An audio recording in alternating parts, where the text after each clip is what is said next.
Sekitar pukul 7 pada malam hari tanggal 29 Maret 1975, Sharon Pryor yang berusia 16 tahun berjalan kaki selama 5 menit menuju toko pizza favoritnya di daerah pinggiran kota Montreal-Longueuil. Dia mengenakan sweater, celana jeans dan jaket. Ia berencana untuk bertemu dengan pacarnya John McAleer dan beberapa teman sekolahnya. Ketika teman-temannya menunggunya datang ke tempat itu, mereka tidak tahu bahwa ia telah menjadi korban pemangsa yang kekejamannya tidak mengenal batas. Karena hari itu adalah Sabtu malam, jam malamnya telah diperpanjang hingga pukul 1.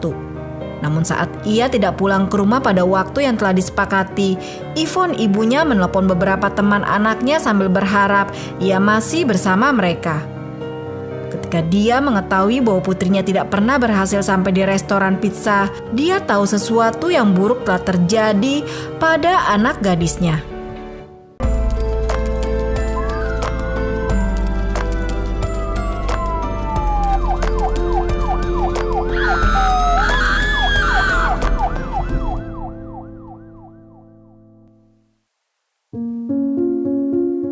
Sharon Kim Pryor lahir pada 9 Februari 1959 dari ibu bernama Yvonne Pryor.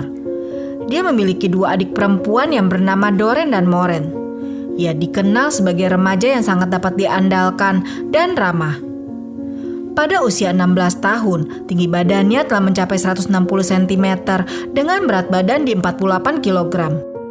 Sharon yang memiliki rambut pirang dan mata berwarna biru ini bermimpi suatu saat nanti untuk menjadi seorang dokter hewan, sehingga ia sudah fokus mengambil pelajaran sains serta biologi di sekolah menengahnya. Dia cerdas, kreatif, dan seorang yang aktif dalam bidang olahraga. Tibalah saat itu di penghujung minggu di akhir bulan Maret. Suasana di kota maupun dalam keluarga Sharon sudah siap menyambut hari Paskah yang segera datang.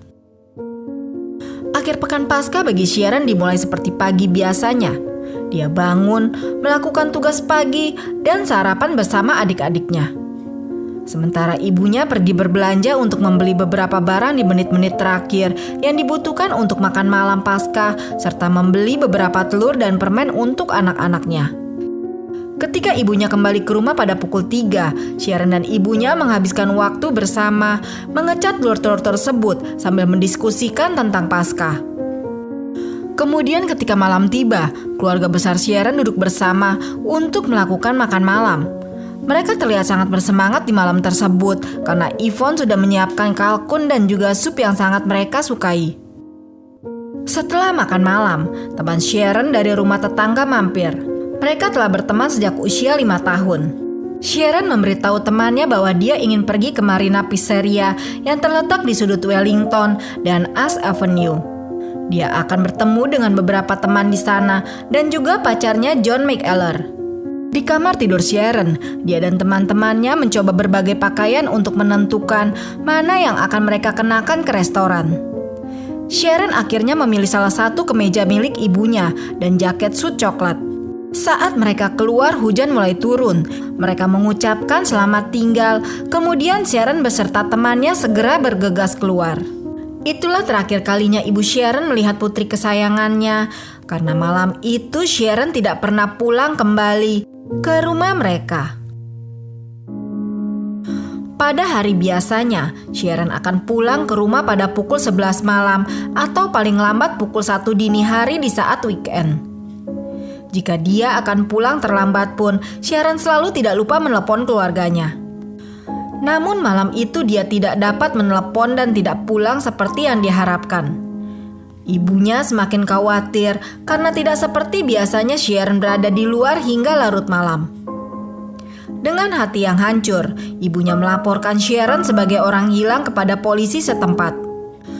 Petugas yang bertugas mengatakan mungkin Sharon telah melarikan diri, namun Yvonne dengan tegas menjelaskan bahwa dia mengenal anaknya lebih baik dan tahu Sharon tidak akan melakukan hal seperti itu. Sharon juga meninggalkan uang di rumah sehingga tidak mungkin dia pergi tanpa uang. Menyadari kesalahannya, petugas tersebut berjanji akan melakukan yang terbaik untuk menemukan Sharon. Yvonne kemudian pulang ke rumah, merasa tak berdaya namun berharap, menunggu di dekat telepon dengan cemas.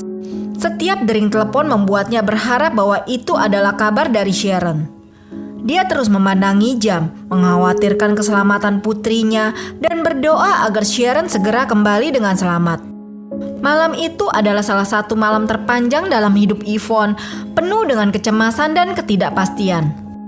Sharon telah menghilang selama beberapa hari dan semua orang khawatir. Tidak ada tanda-tanda bahwa dia akan merencanakan pergi jauh, karena tiket bus sekolahnya dan uang masih ada di kamarnya. Keluarganya sangat prihatin karena restoran lokal yang sering dikunjungi Sharon hanya berjarak 5 menit berjalan kaki dari rumah.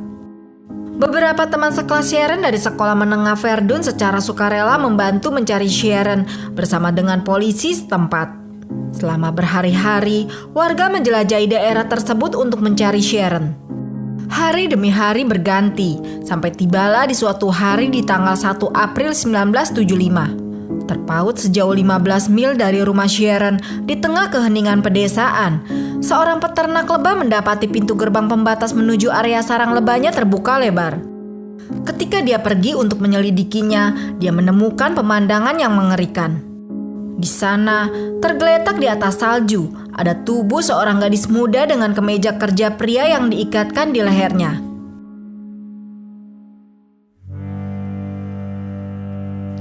Begitu berhasil mengatasi keterkejutannya, peternak lebah itu segera berlari pulang dan menelepon polisi. 2 petugas polisi, Sersan Detektif Jacques Dutres dan Renaud Lacombe dari Departemen Kepolisian Longueuil langsung merespon dan tiba di tempat kejadian. Dari kondisi tubuh yang ditemukan, terlihat bahwa pakaian dan deskripsi korban cocok dengan seorang remaja yang dilaporkan hilang beberapa hari sebelumnya.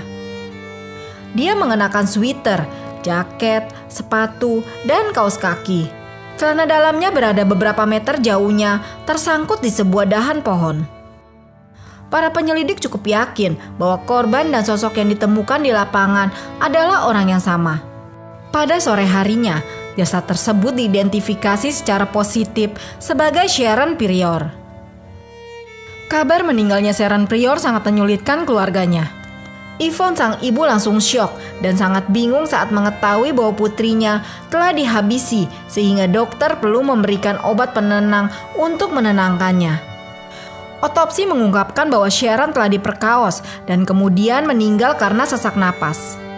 Tubuhnya penuh dengan luka memar dan dia mengalami 2 patah tulang rahang di kedua sisi mulutnya. Ada noda merah di paru-parunya, menunjukkan bahwa dia mengalami pendarahan akibat luka dalam yang disebabkan oleh penyerangnya yang berlutut di dadanya. Dipastikan bahwa Sharon masih hidup ketika dia dibuang di lapangan karena tubuhnya terlihat mencengkram sebuah cabang pohon saat ditemukan. Polisi juga menemukan bukti lain di dekat tubuh Sharon. Mereka menemukan bekas ban, jejak sepatu ukuran 8,5, serta sebuah kemeja. Mereka percaya kemeja itu digunakan untuk mengikat Sharon. Menyadari pentingnya mengawetkan bukti sebelum salju turun lagi, polisi membuat gips dari pola tapak sepatu tersebut. Di lokasi kejadian, sebenarnya terdapat banyak bukti yang bisa diidentifikasi dengan cepat menggunakan teknologi saat ini. Namun karena kejadian ini terjadi pada tahun 1975, saat teknologi forensik belum secanggih sekarang, bukti-bukti tersebut hanya menjadi pecahan puzzle yang belum bisa disusun rapi oleh para detektif untuk memecahkan kasus ini. Tanpa adanya alat forensik yang memadai dan juga menara telepon seluler yang dapat digunakan untuk melakukan ping, tidak ada tes DNA untuk menentukan tersangka, tidak ada video pengawas, dan tidak ada saksi mata penculikan. Menemukan pembunuhan Sharon hampir tidak mungkin untuk dilakukan. Setelah mencoba semua petunjuk yang ada, pihak berwenang akhirnya menghentikan penyelidikan kasus ini dan fokus ke kejahatan lain yang mereka anggap bisa dipecahkan. Pihak keluarga dan orang-orang terdekat Sharon harus menunggu lebih dari 40 tahun berlalu sebelum akhirnya ada titik terang perkembangan baru yang ditunggu-tunggu dalam penyelidikan ini. Tibalah pada tahun 2022, DNA yang diambil dari pakaian di tempat kejadian Sharon dianalisa kembali dengan alat forensik dan dicocokkan menggunakan database silsilah. Meskipun tidak ada kecocokan dengan individu tertentu, namun sistem berhasil mempersempit hasilnya ke sebuah data atas nama keluarga Romin. Ketika nama keluarga Romin dimasukkan ke dalam arsip kriminal, penyelidik menemukan seorang pria bernama Franklin Maywood Romin yang meninggal di Verdun, Montreal pada tahun 1982 pada usia 36 tahun. Setelah mengetahui bahwa Romin berasal dari Putnam County, Virginia Barat, detektif di Montreal yang berjarak 900 mil menghubungi polisi di daerah asal Romin. Ketika diberitahu bahwa salah satu warga mereka sangat mungkin terlibat dalam pemerkosaan dan pembunuhan seorang gadis remaja pada tahun 1975, polisi di Virginia Barat dengan senang hati bergabung dalam penyelidikan. Dari hasil penyelidikan kemudian diketahui bahwa Franklin Maywood Romin merupakan seseorang yang memiliki latar belakang kejahatan seksual begitu panjang.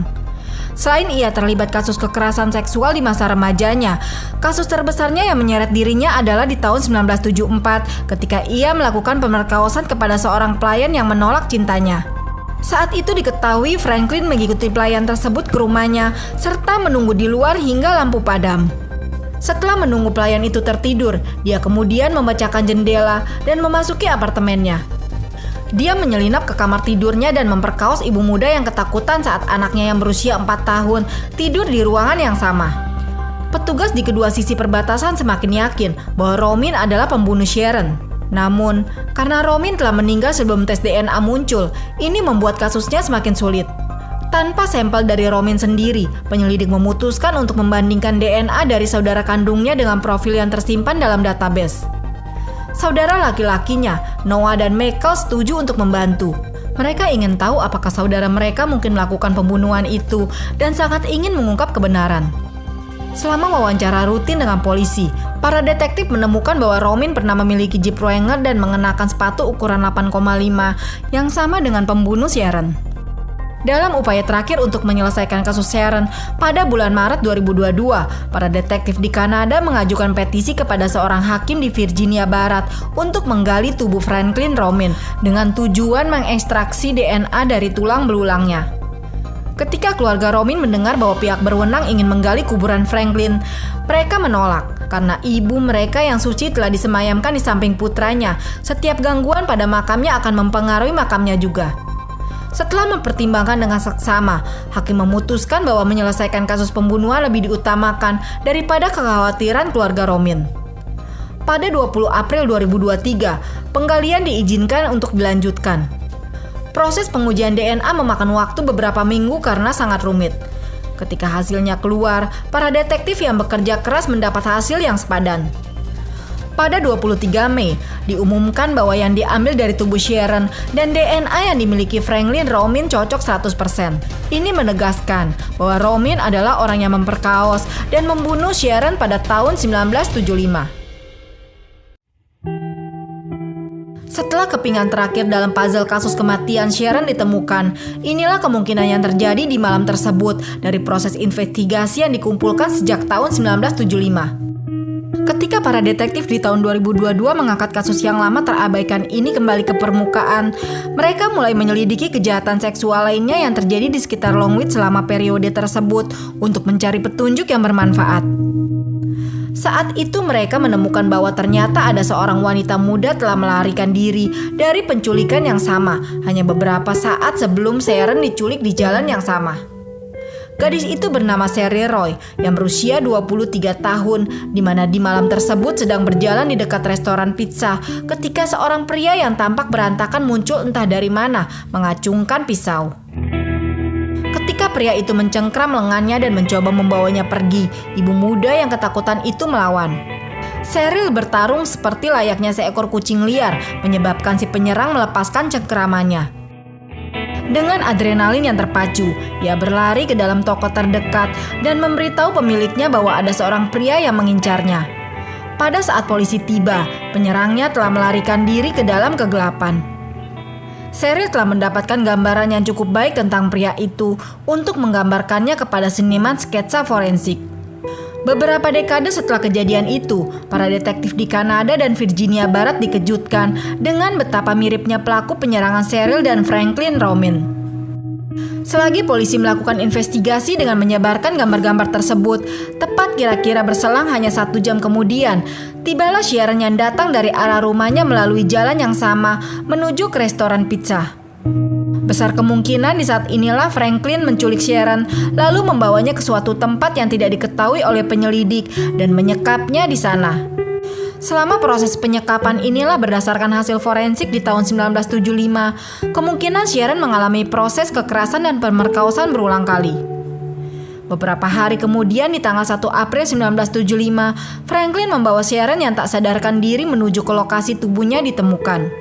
Franklin kemudian menggendong tubuh Sharon yang masih hidup namun tidak sadarkan diri menuju ke lokasi pembuangan tersebut. Franklin kemudian meletakkan tubuh Sharon ke tanah dan di saat inilah kemungkinan Sharon berusaha melawan. Ditemukannya ranting pohon dalam genggaman tangan menunjukkan bahwa Sharon telah berada di titik usaha terakhir dengan mencoba meraih apapun yang bisa ia temukan dalam usahanya bertahan hidup. Sayangnya, upayanya untuk melawan penyerangnya tidak berhasil. Franklin kemudian diperkirakan menekan dada Sharon dengan lututnya sambil memukuli mukanya. Kemudian sebagai puncak kebrutalannya, Franklin menggunakan kemeja untuk mencekik Sharon hingga ia akhirnya kehilangan nyawanya. Setelah melihat korbannya sudah tak bernyawa, Franklin kemudian kembali ke kendaraan untuk mengambil celana jeans dan pakaian dalam, lalu melemparkannya ke lapangan. Para petugas percaya bahwa inilah alasan mengapa celana jeans yang lebih berat itu mendarat di tanah, sementara pakaian dalam berakhir tersangkut di dahan pohon. Selepas melakukan itu semua, ia mencopot selotip yang ada di beberapa tubuh Sharon yang ia gunakan untuk membatasi gerakannya, lalu pergi meninggalkan Sharon yang sudah tak bernyawa di tempat tersebut. Dengan terungkapnya identitas pelaku yang merebut anak kesayangannya dan mengetahui apa yang terjadi di malam itu, Yvonne, ibu Sharon yang berusia 85 tahun, merasa sedih namun sekaligus lega. Setelah hampir setengah abad mengalami pertarungan emosional, dia akhirnya dapat menyebut nama dan wajah orang yang telah merenggut nyawa putrinya. Sekarang, dia dapat membebaskan diri dari bayangan masa lalu dan beristirahat dengan tenang.